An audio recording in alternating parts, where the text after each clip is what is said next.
Hello, I'm Ryan Smith, technology journalist here at UC Today. Joining me is Andreas Hipp, the CEO and co-founder of Cataleya.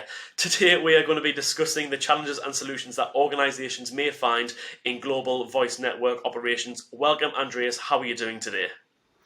Welcome as well. I'm doing very well. Just acclimatizing to the Austrian climate from Singapore, but it's slowly going well. I can well imagine that it's very much of a different experience between Austria and Singapore this time of year. For sure. We'll jump straight on into it. First of all, can you just start off by just giving us a use case for a global voice network requirement? Let our audience know what the use case is for it. Yeah, so global voice networks obviously exist for quite some time. Yeah, I guess it probably started with the deregulation of telecom markets in the late 1990s, where you saw a lot of international wholesale carriers spring up and build global infrastructure to provide international call termination to other carriers.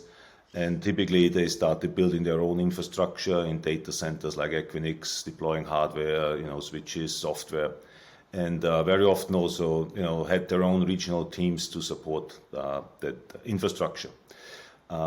Later on, with the rise of UC and cloud PBXs, obviously the ones who had an international clientele or customer base, they also needed to establish overseas footprint.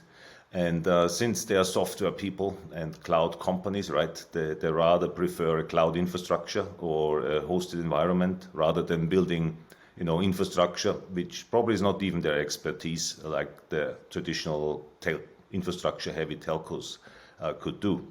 And others are, obviously the, companies who provide DID numbers and need a global presence very close to the terminating or originating networks. So the latency is very low and the quality of experience for conference calling, for UC platforms, is obviously well maintained. Obviously, you've just gone through the use of a global voice network, and the use of it is one thing, but putting it into practice is another. Can you please just talk me through some of the best deployment options that are available? Yeah, sure. Well, we actually have quite a few interesting use cases. Let's start with one which I referred to in the introduction already. We have two DID providers who run, DID numbers in 70, 80 different countries. And at the beginning, they went down the traditional route of, buying switching platforms and deploying them in data centers, and obviously outsourcing the support. So, suddenly they found themselves with quite a hefty fixed operating cost just to rent racks. And very often you don't need a full rack, right? So you have a lot of wastage probably as well. Then you need to outsource the support. So there's all these monthly payments you have before you start doing business. And so couple of years ago, over the last 2 years, they migrated off their own infrastructure to our Orky Cloud platform, which is a Cataleya hosted SBC as a service, and basically rid themselves of any physical ownership of the network and any technical infrastructure support. So we look after their IP connectivity, the hosting obviously 24/7, and they can really go after their business. And for them, using the central management system, it still looks like it's their network, so they have full access and full flexibility to operate and make changes as they wish or need to do without having to call us. And as some said, they're probably looking at 30-40% cost saving in this use case. Others are one customer of ours based in Singapore. They focus on UC and CCaaS services and solutions for enterprise customers. And they have a very regional approach. So a lot of the companies operate across Southeast Asia, for example, and also need DID numbers and solutions like food delivery companies or organizations like that for their customers to call in the driver and reach them and so forth. And they have a very interesting way. So in Singapore, where they're headquartered, they have their office and people. They use an on-premise solution, and then they start using us as a hosted SBC for the geo redundancy. So they have two fully geo redundant sites operating, And overseas in Indonesia, Bangladesh, which are markets where regulatory requirements mandate that you have to have a switch locally placed, they either host it via their partners or in public cloud environments like AWS or Azure.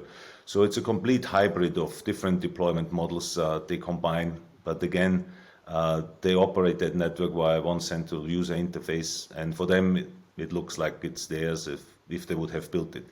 So this is probably one of the most complex or varied deployments we have.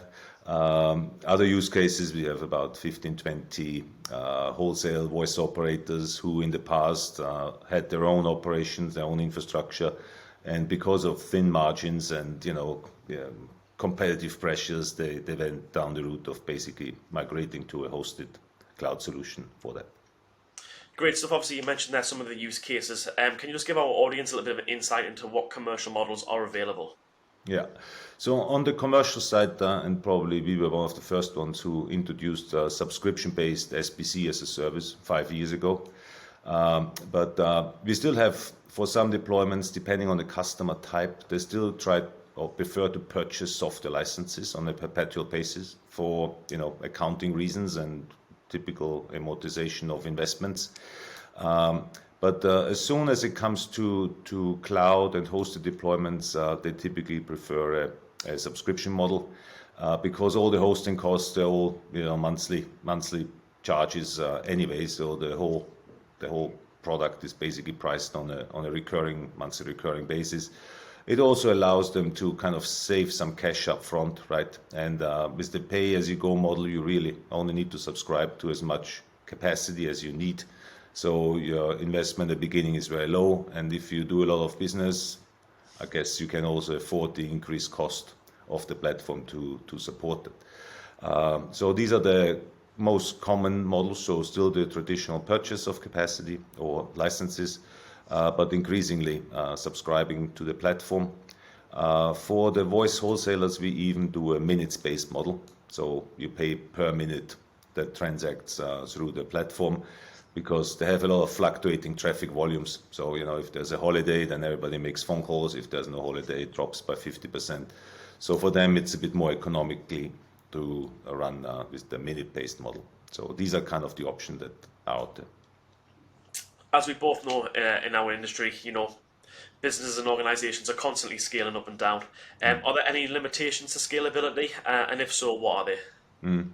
Well, I wouldn't say limitations, but there's probably certain deployment models that have preference over others depending on the capacity needed. So if you have very large deployments where you have a lot of concurrent calls and a lot of media, probably a bare metal server deployment is the most efficient way of optimizing infrastructure utilization. Then you start running multiple applications in private or public clouds, meaning you have your own UC software and then you have some other software, CRM or something like that. Then you would also want the SBC to reside in the same cloud environment. So you host all these different software applications in AWS or Azure, for example, or in a private cloud, depending on availability in some regions. So these are really kind of the best ways to go about it. On the public cloud, there are limitations on scalability because depending on the hosting packages offered, right? So they can only cater for a certain size.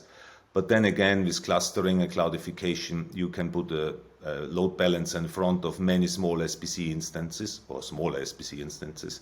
And then they still look like one SBC within the same, let's say, AWS region or across regions even. So there are means to overcome that, but I think it very much depends on the general nature of the business and how the rest of the customers' platforms are deployed. And for ones who kind of need a lot of control over the network, they very often come to private cloud, like our Walk Your Car platform. It's nothing else. But you have more options on designing the network. You cannot go to AWS and say, I want to have a private line connecting here and there, and you need to do this and that, and I want to know where the SBC physically is residing, right? They just host them in their cloud, and that's probably the purpose of cloud. But we have some telcos who need specifically to know where the platform is residing, maybe for regulatory reasons. And then that really allows you to kind of build a kind of telco-grade network on a bespoke basis by just adding the elements and components, hosting plus network plus connectivity to that. So and again, there you can scale from bare metal, full load, big server to small virtual machines or even partitions. So it's not a problem, but there are different ways to address them. But there are certainly limitations depending on which option you choose on where to host the SBC platform. Great stuff. Well, Andreas, thank you very much for joining me, and thank you for watching. I'm Ryan Smith from UC Today. Please remember to like and share this video, and until next time, goodbye.